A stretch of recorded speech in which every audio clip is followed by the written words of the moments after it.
Joji's music lands with a strange, quiet authority. It doesn't scream for attention. Instead, it pulls you close and makes you listen. That effect comes from a cluster of deliberate choices. A singular vocal identity, economy of arrangement, emotional clarity, and a consistent aesthetic that turns vulnerability into craft. Joji's origin story matters because it sets up a tension he spent his career resolving. He began as a comedian and provocateur online, a persona built around irony and excess. Transitioning from that world to earnest songwriting could have felt like a gimmick. Instead, Jōji used his past as contrast. The shock value and notoriety gave him an audience, but he deliberately stripped the theatrics from his music. The result feels authentic because it's clearly a conscious shedding of a mask rather than an opportunistic pivot. That history also gives his music texture. You hear the knowledge of performance and irony in his phrasing, but he refuses to hide behind it. The music's sincerity wins because it's chosen and practiced, not accidental. Joji's voice is his biggest weapon and his signature. It's not a whole lot of technical flash. There are no jaw-dropping runs or operatic acrobatics, but that's precisely the point. His timbre is breathy, slightly hoarse, and fragile in a way that suggests someone who's speaking rather than performing.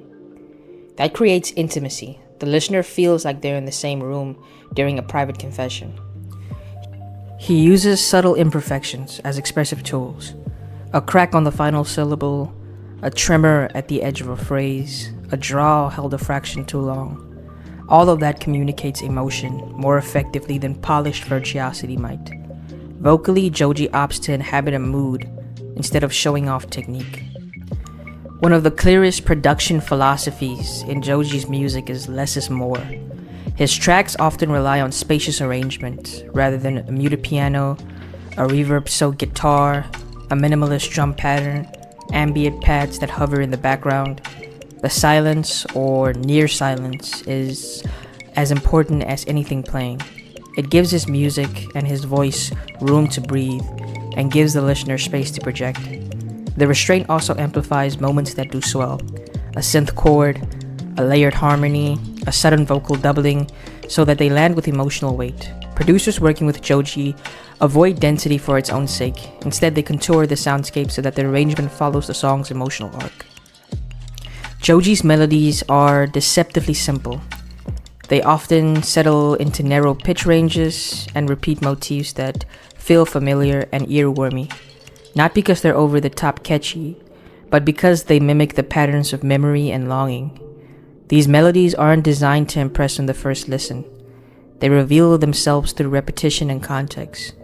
He favors falling melodic motions and unresolved cadences that leave you with a sense of wanting. That wanting part is crucial. It mirrors the lyrical desire in the songs and makes the emotional part sticky.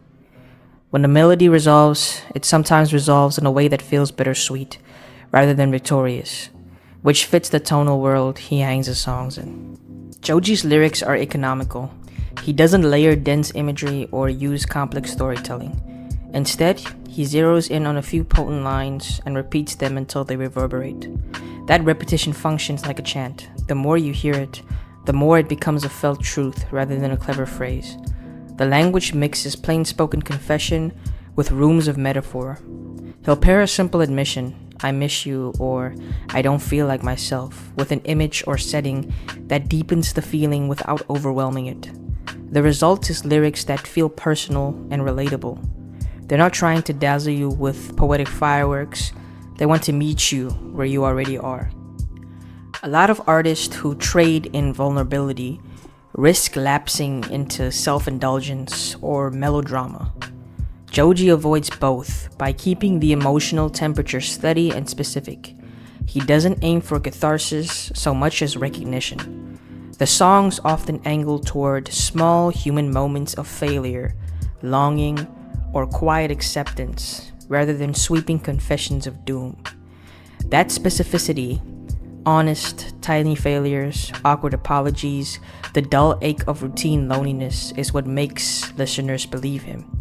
He doesn't dramatize for effect, He describes with an almost clinical clarity the textures of sadness and desire.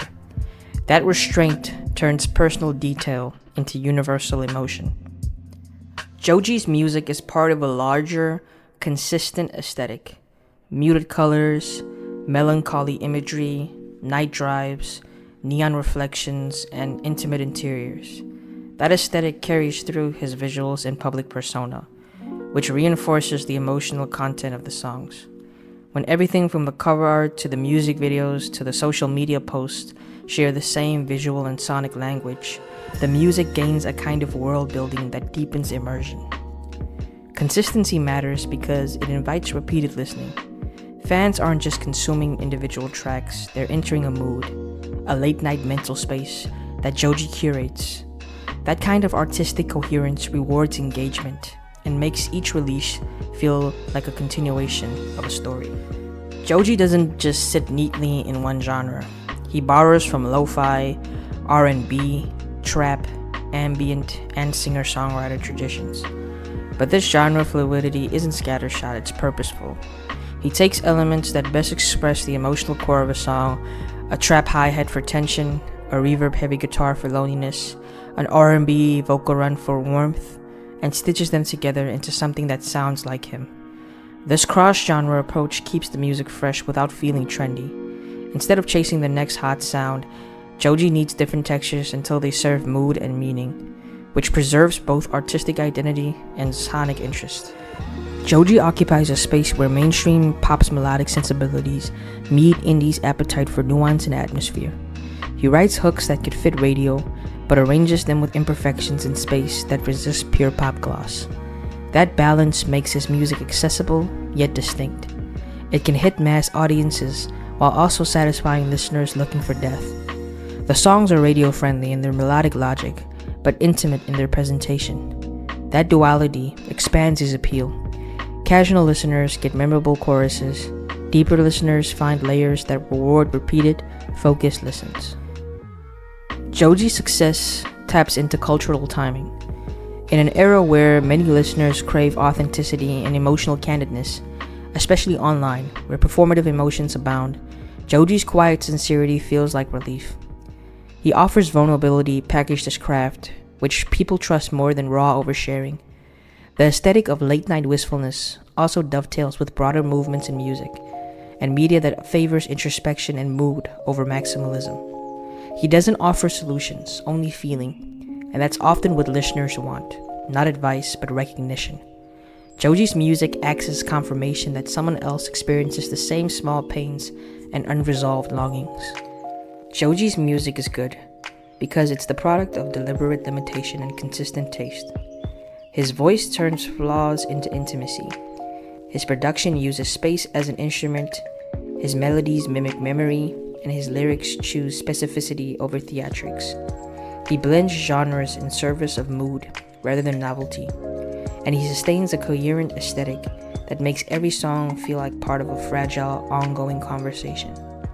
The result is music that doesn't demand you pay attention loudly. It invites you to listen closely, and once you do, it stays with you.